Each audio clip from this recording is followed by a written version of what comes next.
বন্ধুদের সাথে আড্ডা, চুটিয়ে খাওয়া দাওয়া, যখন খুশি তখন একটু আরাম করে ঘুমিয়ে নেয়া, কিংবা অন্য কোনো ফান, সুখী জীবনের কথা ভাবলে এসবই তো মাথায় ঘোরে। কিন্তু মহেন্দ্র সিং ধোনি বললেন, যখনই সুযোগ এলো দেশের জন্য খেলার, সুখী জীবনের এমন সব ভাইটাল এলিমেন্টসকে তুড়ি মেরে উড়িয়ে দিলেন, বিসর্জন দিলেন সবগুলো এক এক করে।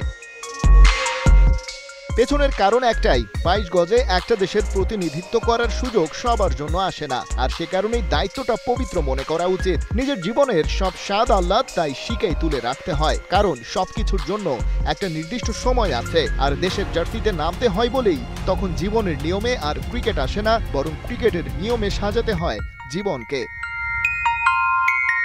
ব্যক্তিগত ভালো সময় কাটানোর সুযোগ হয়তো ধোনির জীবনে এসেছে দারুণভাবেই। পাক্কা ৫ বছর হয় ইন্টারন্যাশনাল ক্রিকেট খেলছেন না, কিন্তু ভারতের জার্সিতে তাকে এখনও সেই লিজেন্ড এমএসডি ভাবা হয়। ম্যান ইন ব্লুদের ট্রফির পর ট্রফি এনে দিয়েছেন, আর এখন কেবল খেলছেন আইপিএল। ক্যাপ্টেন্সি ছেড়ে দিলেও গেল বছর ওকে আনক্যাপড ক্যাটাগরিতে রিটেন করেছে তার ফ্র্যাঞ্চাইজি চেন্নাই সুপার কিংস।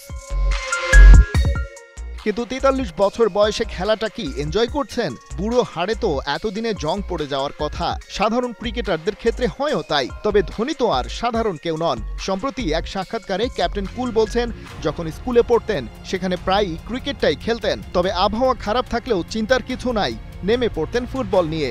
এই যে ফলাফল কি হলো, না খেললে কি হবে, এসব কিছু চিন্তা বাদ দিয়ে স্রেফ এনজয় করা, সেই মাইন্ডসেট ধরেই ধোনি এগোচ্ছেন আবারও। তার মানে এই যে আইপিএল খেলছেন সেটা পাড়ার ক্রিকেট মনে করেই কি চালিয়ে যাচ্ছেন? সিরিয়াসলি নিচ্ছেন না? এমএসডি উত্তর দিলেন, মোটেও তেমনটা নয়। ব্যাট কিংবা কিপিং গ্লাভস হাতে যখন নামেন মাঠে, ধরেই নেন ওই লড়াইটা তার জীবনের সবকিছু, তাই উজাড় করে দেয়া চাই পুরোটা।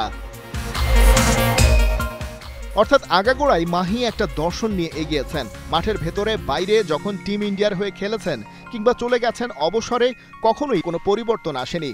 আর ধোনির এই দর্শন এখন ক্রিকেটের শীর্ষ পজিশনগুলোই থাকা ক্রিকেটারদের জন্য নিঃসন্দেহে পথ প্রদর্শক। তবে প্রশ্ন হলো, ধোনির পজিটিভ মাইন্ডসেট থেকে বাকিরা নিজেদের জন্য পাথেয় হিসেবে কিছু গ্রহণ করবে কিনা। খালিদ জামিল, ৭১।